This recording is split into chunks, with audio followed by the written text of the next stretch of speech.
Hello students, today we will study second step, digestion in ruminant. Please focus on the board. Second step, when a ruminant swallows the half chewed food. Dear students, do you know who are ruminants? Ruminants means यानी वो होते हैं जैसे कि cause हैं, buffaloes हैं, यानी कि जो जानवर जुगाली करते हैं. तो when a ruminant swallows the half chewed food, ये जो रूमिनेंट होते हैं ये हाफ च्यूड मतलब जो आधा चबाया हुआ खाना जब निगलते हैं,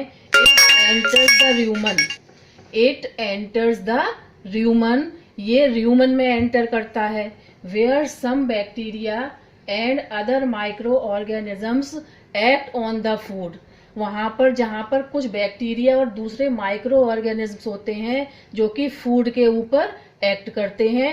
to digest the cellulose present in it, उसके अंदर जो सेल्यूलोज प्रेजेंट होता है ये उनको डाइजेस्ट करते हैं.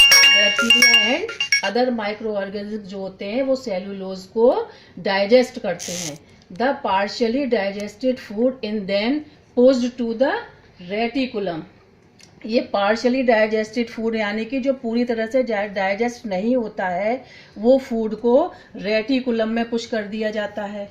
From reticulum it is send back to the mouth as cud for further chewing, ये जो रेटिकुलम है यहाँ से फिर इसको वापस माउथ में भेज दिया जाता है दोबारा से च्यूइंग यानी चबाने के लिए.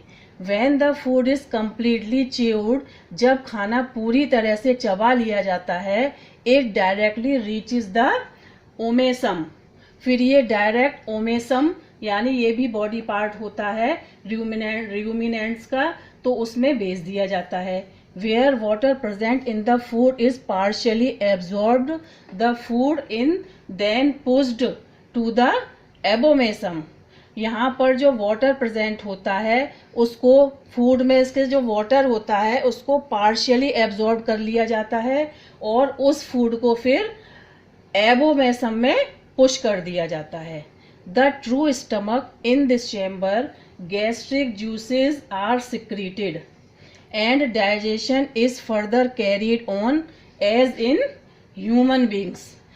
इस चैम्बर में जो ट्रू स्टमक होता है उसमें गैस्ट्रिक जूसेस सिक्रीट होते हैं और उसमें डाइजेशन होता है और further carried on as in human beings का मतलब उसके बाद का जो प्रोसेस होता है वो जैसे कि ह्यूमन बींग्स में होता है फिर उसी तरह से होता है.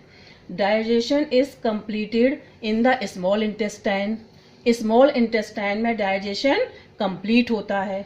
The digested food is absorbed and the undigested food is passed on the large intestine and eventually digested.